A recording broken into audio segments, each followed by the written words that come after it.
सौरभ नाईक आपण पाहताय एनडीटीव्ही मराठी 5च्या विशेष बातमीपत्रात आपल्या सगळ्यांचं मनपूर्वक स्वागत आहे। आणि या 5 वाजताच्या विशेष बातमीपत्रात आपण 5 बातम्या आणि त्या 5 बातम्यांचे सविस्तर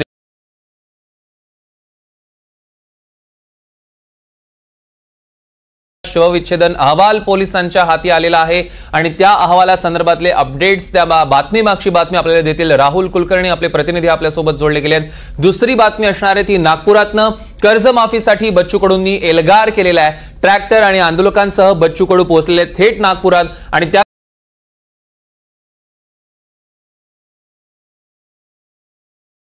7 धरणांमधून विसर्ग सुरू झालाय आणि दिवाळीनंतर पहिल्यांदाच हा विसर्ग सुरू करण्यात आलाय। त्या संदर्भातले अपडेट्स आपण आपले प्रतिनिधी सुमित पवारांकडून घेणार आहोत। चौथी धक्कादायक बातमी ठाण्यात नाही, अल्पवयीन प्रियकरानं अल्पवयीन प्रेयसीला पेटवून दिले आणि आज 17 वर्षीय मुलगी 80% भाजली आहे, तिची प्रकृती गंभीर आहे आणि त्या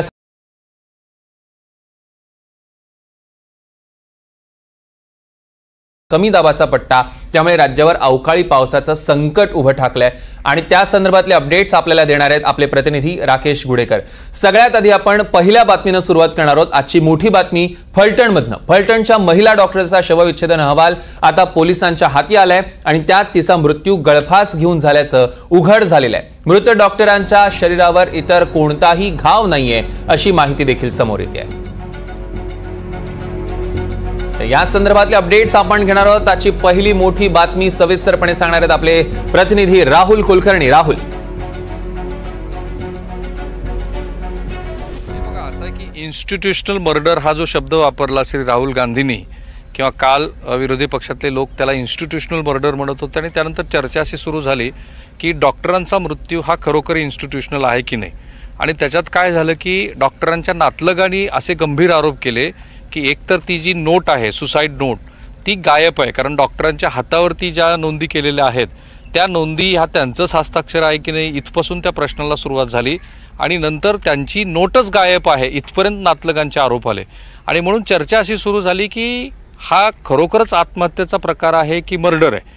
आता सौरभ, त्या दिवशी मी त्या हॉटेलमध्ये गेलो होतो, रात्री 1:35 डॉक्टर तिथं आल्या, त्यानंतर 4 मिनिटानंतर रूम क्रमांक 114 त्या बाहेर आल्या, त्यांनी काही गोष्टी मागितल्या, त्यानंतर तिथे राजू नावाचा जो बिहारचा मुलगा होता त्याला त्या असं म्हणाल्या की मी उद्या संध्याकाळी म्हणजे तुमचा चेकआउटचा टाईम काय असतो तो म्हणाला 24 तासाचा।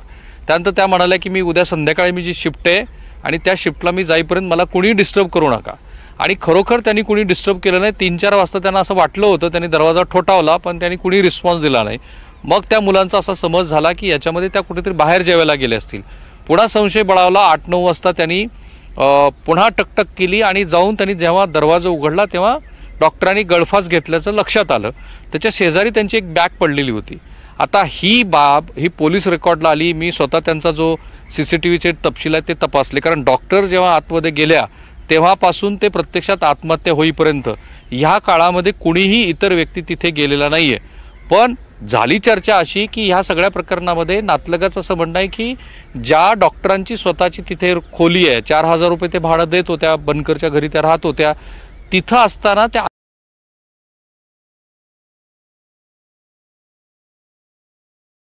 आताचे जे विद्यमान माजी खासदार म्हणजे माजी खासदार आहेत रणजित नाईक निंबाळकर यांच्याशी ज्यांचं सख्य आहे अशा आणि जे आता नगरपालिकेला नगराध्यक्ष होऊ इच्छितात अशा श्री भोसले यांचं ते हॉटेल आहे। त्यामुळे त्या प्रश्नाचा गुंता वाढला आणि असं सुरुवात झाली की ह्या सगळ्या याच्यामध्ये हा मर्डर आहे। आणि मग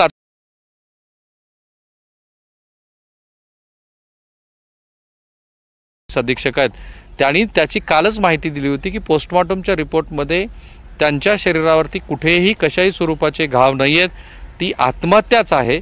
आणि त्यामुळे तशा म्हणजे मेडिकल टर्मिनॉलॉजीमध्ये त्या मुद्द्याला आता पूर्णपणे तो मुद्दा किमान वैद्यकीय शास्त्राच्या दृष्टीने तरी तिथं थांबा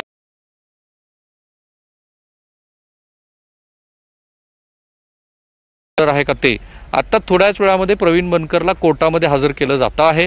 त्याची 4 दिवसाची कोठडी संपते आहे आणि तो आपल्याला माहिती आहे की तो IT अभियंता आहे, मुंबईमध्ये तो नोकरीला आहे, वर्क फ्रॉम होम पुण्यातनं करतोय। त्या रिमांड नोटमध्ये काय येतं ते फार महत्त्वाचं आहे। पण आत्ता तरी पोलिसांच्या पोस्टमॉर्टमचा जो प्राथमिक रिपोर्ट त्यांना मिळाला आहे त्याप्रमाणे ती आत्महत्या आहे, तो खून नाही आहे आणि त्याच्यासाठी CCTV फुटेज हे पूरक म्हणून पोलिसांनी कदाचित आपल्या तपासाचा एक भाग बनवलेला आहे आणि कदाचित ते कोर्टामध्ये पण येईल. सौरभ. अगदीच राहुल, असेच आमच्यासोबत जोडलेले रहा. आजची दुसरी 5ची मोठी बातमी आता आपण प्रेक्षकांना सांगणार आहोत. दुसरी बातमी, शेतकऱ्यांच्या कर्जमाफीच्या मागणीवरनं प्रहार संघटनेचे अध्यक्ष बच्चू कडू हे आता आक्रमक झालेले आहेत. त्यांनी आक्रमक भूमिका घेतली आणि ट्रॅक्टर मोर्चा नागपूरच्या वेशीवर जाऊन धडकलेला आहे. महाएल्गार ट्रॅक्टर मोर्चात राज्यभरातील हजारो शेतकऱ्यांनी सहभाग घेतलाय आणि आता कुणीही अडवलं तरी रामगिरी बंगल्यावर आपण जाणारच, असा थेट इशारा बच्चू कडूंनी दिलेला आहे. शेतकरी कर्जमाफी जाहीर करा असा अल्टिमेटम त्यांनी मुख्यमंत्र्यांसह सरकारला दिला. मात्र आता वेळ संपून गेली आहे आणि पुढच्या कडूंच्या भूमिकेकडे सगळ्यांचं लक्ष लागलेलं आहे. नेमकी आता कडू काय भूमिका घेतात हे बघणं अत्यंत महत्त्वाचं ठरणार आहे. याच संदर्भातले अधिकचे अपडेट्स आपण घेणार आहोत. थेट एल्गार मोर्चातनं आपल्यासोबत प्रवीण मुधोळकर जोडले गेलेत. प्रवीणजी, तुम्ही हा संपूर्ण एल्गार मोर्चा कव्हर करतात. शेतकऱ्यांची नेमकी काय भूमिका आहे आणि बच्चू कडूंचं पुढचं पाऊल नेमकं काय असणार आहे? आताची सर्वात महत्त्वाची बातमी अशी आहे की बच्चू कडू यांनी रामगिरी निवासस्थान जे आहे देवेंद्र फडणवीस काही केलं तरी आपण जाऊ असं सांगितलंय.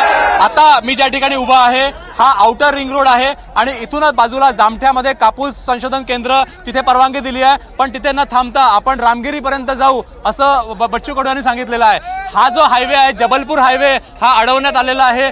या ठिकाणी आंदोलकांच्या हा रोड जातो तो सुद्धा थांबवण्यात आलेला आहे. जबलपूर हायवे असेल, भंडारा हायवे असेल, जो पुढे जातो छत्तीसगडकडे, तो सुद्धा अडवण्यात आलेला आहे. आणि इकडे मी आता तुम्हाला दाखवतो नागपूर वर्धा हा हैदराबाद हायवे जो आहे हा सुद्धा अडवण्यात आलेला आहे. आणि नागपूर 0 माईलचे शहर आहे. चारही हायवे जे आहे नागपूरमध्ये येतात. मुंबईपासून जाणारा, कलकत्त्याकडे जाणारा, काश्मीरकडे जाणारा, कन्याकुमारीकडे जाणारा, आणि चारही हायवे जे आहे ते आता प्रहार ट्रॅक्टर चालवत काही वेळातच इथे पोहोचतील. बच्चू कडू यांनी NDTV मराठीशी बोलताना सांगितलं की कुठल्याही पद्धतीनं ते आंदोलन थांबवणार नाही आणि आता या ठिकाणी हे आंदोलन जे आहे कायम राहील आणि रामगिरी जे निवासस्थान आहे, शासकीय निवासस्थान मुख्यमंत्र्यांचं, तिथपर्यंत जाणार आहे. रामगिरी निवासस्थानाची सुरक्षा व्यवस्था सकाळी वाढवण्यात आलेली आहे. काही आंदोलक माझ्यासोबत आहेत, त्यांना विचारूया की जे इथे आलेल्या. भाऊ, कुठून आले तुम्ही? गडचिरोली जिल्हा प्रमुख आहे प्रहार जनशक्ती पक्षाचं आणि मी जवळपास 5000 लोक घेऊन आलोय. हा, बरं, किती वेळ चालणार आहे आंदोलन? आंदोलन जोपर्यंत कर्जमाफी आणि हमीभाव भेटणार नाही तोपर्यंत हमेशासाठी चालू राहील. मी पुन्हा एकदा दाखवतो. आंदोलन स्थळ जे आहे ते या पुलाच्या पलीकडे आहे आणि तेही आपण बघण्याचा प्रयत्न करूया. तिथे जवळपास 5-6 हजारापेक्षाही जास्त लोक जे आहे ते उपस्थित आहे आणि त्या आंदोलनाच्या ठिकाणी मोठ्या प्रमाणात पोलीस फोर्स सुद्धा लावण्यात आलेला आहे. जोपर्यंत सरकार लेखी आश्वासन देत नाही तोपर्यंत हे आंदोलन कायम राहील असं बच्चू कडू यांचं म्हणणं आहे. त्यामुळे एकीकडे बच्चू कडू आता दाखल होत आहेत. इथे बच्चू कडू हे ट्रॅक्टर चालवत येत आहेत आणि त्यांच्यासोबत जवळपास 200-250 ट्रॅक्टर आहेत आणि इतरही जिल्ह्यातून ट्रॅक्टर जे आहेत ते येत आहेत. जे आंदोलन स्थळ आहे ते सुद्धा मी दाखवण्याचा प्रयत्न करतो. ह्या रांगा लागलेल्या आहेत, जवळपास 30 किलोमीटर रांग लागलेली आहे नागपूर ते बुट्टीपुरीपर्यंत, इकडे समृद्धी महामार्गापर्यंत आणि दुसरीकडे जबलपूर हायवे पारडीपर्यंत ट्रक जे आहेत ते लागलेले आहे, गाड्या लागलेल्या आहेत. सर्वसामान्यांचे हाल होत आहेत, पण जोपर्यंत कर्जमुक्ती होत नाही तोपर्यंत आंदोलन कायम राहिलं सांगितलं जातं. या गाड्या दिसत आहेत बच्चू कडू यांच्या कार्यकर्ते.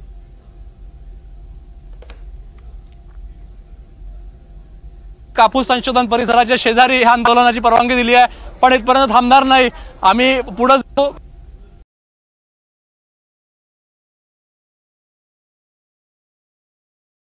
आता नागपूर ते बुटी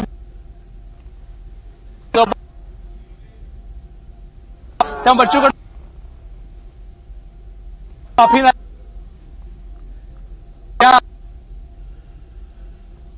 तर प्रवीण यांच्याशी काही तांत्रिक कारणाने आपला संपर्क होत नाहीये. दरम्यान ही दृश्य आपण आपल्या टेलिव्हिजन स्क्रीनवरची बघतोय ती थेट लाईव्ह दृश्य आत्ताच्या आंदोलनातली ही दृश्य आहेत आणि अगदी काही वेळातच बच्चू कडू तिथे पोहोचतील. पुढची भूमिका ते जाहीर करतील. काही केलं, कितीही अडवलं, पोलिसांनी गोळ्या घातल्या तरी आम्ही थांबणार नाही, आम्ही रामगिरीवर जाणारच, अशी ठाम भूमिका घेतलेली आहे. प्रवीण, असेच आमच्यासोबत जुळलेले राहा. तोपर्यंत आम्ही पुढची बातमी प्रेक्षकांना सांगतोय. आजच्या 5च्या महत्वाच्या बातम्यांमधली तिसरी महत्वाची आणि मोठी बातमी आहे मराठवाड्यामधनं. मराठवाड्यातील 7 धरणांमधनं विसर्ग आता सुरू झालेला आहे। जायकवाडी धरणातनं 6288 क्युसेक पाणी सोडण्यात आलेलं आहे आणि त्यानंतर सिद्धेश्वर धरण, अप्पर पैनगंगासह वेगवेगळ्या धरणातनं नद्यांमध्ये विसर्ग सुरू झालाय। या पावसाळ्यामध्ये मुसळधार पावसामुळे बहुतेक मध्यम आणि लघु प्रकल्प जवळजवळ भरलेले आहेत। जायकवाडी धरण क्षेत्रात मागील काही दिवसांपासून पाऊस पडतोय, त्यामुळे पुन्हा एकदा जायकवाडी धरणाचे 18 दरवाजे अर्ध्या फुटाने उघडलेले आहेत। या संदर्भातले अधिकचे अपडेट्स आपण घेणार आहोत। सुमित पवार आपले प्रतिनिधी आपल्यासोबत जोडले गेलेत। सुमित, मराठवाड्यातल्या 7 धरणांमधून कदाचित पहिल्यांदाच हा विसर्ग एका वेळी होत असताना आपल्याला बघायला मिळत आहे। गेल्या अनेक वर्षानंतर हे पहिल्यांदा होत आहे। जायकवाडी धरणातून जवळपास 6288 क्युसेकने पाण्याचा विसर्ग सुरू आहे, तर सिद्धेश्वर धरणातून जवळपास 3290 क्युसेकने, तर अप्पर पैनगंगा येथून 3121, सीना कोळेगाव या ठिकाणून 2400 क्युसेकने, तर माजलगाव धरणातून 2005, लोअर तेरणा धरणातून 767 आणि लोअर मनार धरणातून 490 क्युसेकने हा विसर्ग सुरू आहे। एकाच वेळी जवळपास 7 धरणातून हा विसर्ग करण्यात येत आहे। तर मराठवाड्यातील 11 प्रमुख सिंचन प्रकल्पा व्यतिरिक्त या पावसाळ्यात सगळीकडेच मुसळधार पावसाने हजेरी लावली। यामुळे मध्यम प्रकल्प असतील किंवा लघु प्रकल्प असतील हे जवळपास तुडुंब भरायचं आपल्याला बघायला मिळत आहे। त्यामुळे अनेक धरणातून आता विसर्ग सुरू करण्यात आलेला आहे। निश्चितच सुमित, असेच आमच्यासोबत जोडलेले रहा। आजची पुढची महत्वाची बातमी आणि धक्कादायक बातमी आहे, चौथी बातमी ती ठाण्यातनं। ठाण्यामध्ये किरकोळ वादातनं अल्पवयीन प्रियकरानं अल्पवयीन प्रेयसीला पेटवून दिलं। ही अतिशय धक्कादायक घटना घडलेली आहे। प्रेयसीला जिवंत जाळण्याचा प्रयत्न करण्यात आला आणि यात 17 वर्षांची मुलगी 80% भाजलेली आहे। तिची प्रकृती अतिशय गंभीर आहे आणि या प्रकरणी मुलीच्या आईच्या तक्रारीनंतर गुन्हा दाखल करत आरोपीला ताब्यात घेण्यात आलेला आहे। आरोपी अल्पवयीन प्रियकराची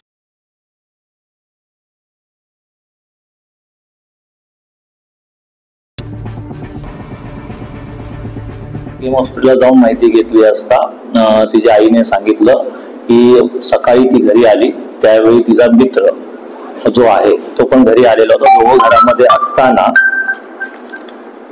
तिने ती जाळलेली अवस्थेमध्ये होती। त्याच मुलाने तिला सिव्हिल हॉस्पिटलला आणलेलं होतं।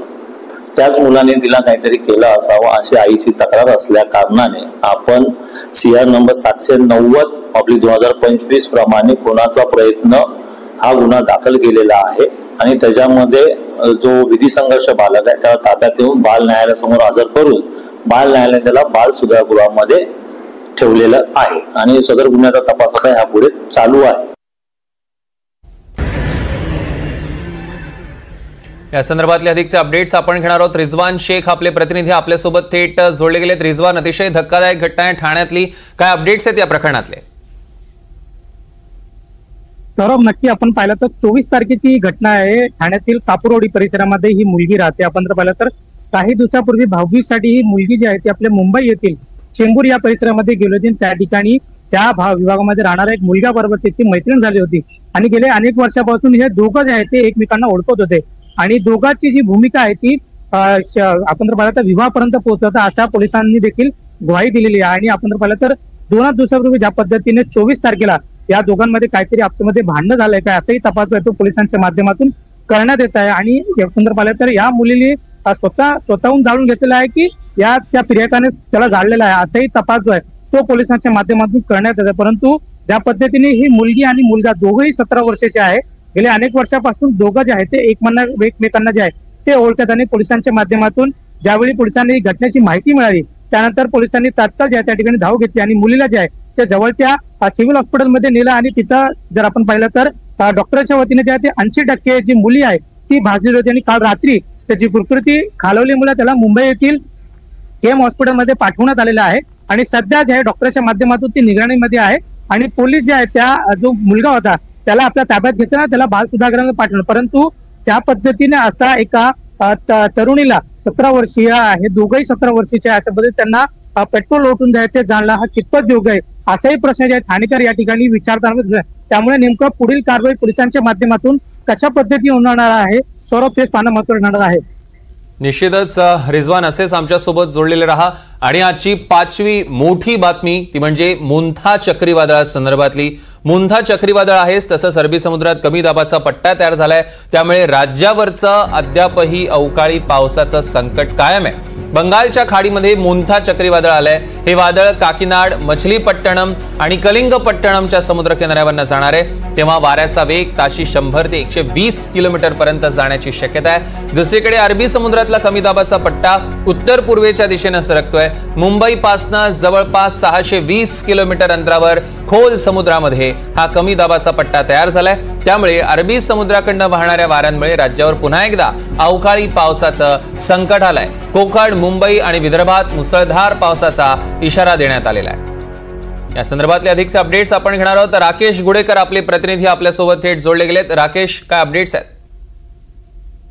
सौरभ, निश्चितच आपण जर पाहायला गेलं तर बंगालच्या उपसागरामध्ये जो कमी दाबाचा पट्टा निर्माण झालेला आहे, त्यामुळे कोणता चक्रीवादळ निर्माण झालेला आहे आणि त्याचा ते आज धडकण्याची शक्यता आहे आणि त्याचा परिणाम जो आहे, प्रभाव जो आहे, काही प्रमाणात महाराष्ट्रात देखील काही भागात जाणवण्याची शक्यता, त्यामुळे काही जिल्ह्यांना ऑरेंज अलर्ट देखील देण्यात आलेला आहे। येलो अलर्ट देखील काही जिल्ह्यांना देण्यात आलेला आहे। रत्नागिरी किनारपट्टीला देखील जर आपण पाहायला गेलं तर आज येलो अलर्ट देण्यात आलेला आहे। आज सकाळपासून ढगाळ वातावरण होतं। आज देखील पूर्ण जिल्ह्यात वादळी वाऱ्याचा पाऊस पडेल अशी शक्यता वर्तवण्यात आलेली होती। आता काही वेळापूर्वीच रत्नागिरी जिल्ह्यात पावसाने हजेरी लावलेली आहे आणि पुढचे 2 दिवस देखील पाऊस असाच बरसत राहील अशी शक्यता हवामान खात्याकडून वर्तवण्यात आलेली आहे। त्यामुळे निश्चितच जर आपण पाहायला गेलं तर एकीकडे कोणता चक्रीवादळाचा जो फटका आहे तो बसण्याची काही प्रमाणात थेट शक्यता नसली तरी मात्र प्रभाव जाणवण्याची शक्यता, पण दुसरीकडे अरबी समुद्रात जो कमी दाबाचा पट्टा निर्माण झालेला आहे, त्यामुळे मात्र कोकण किनारपट्टीवर येलो अलर्ट देण्यात आलेला आपल्याला पाहायला मिळतो। त्यामुळे पुढचे 2 दिवस जे आहेत ते देखील महत्वाचे असणार आहेत। सौरभ, निश्चितच या संदर्भातले अधिकचे अपडेट्स घेऊ। तुर्तास धन्यवाद राकेश आणि सगळ्याच प्रतिनिधींचे मनपूर्वक धन्यवाद।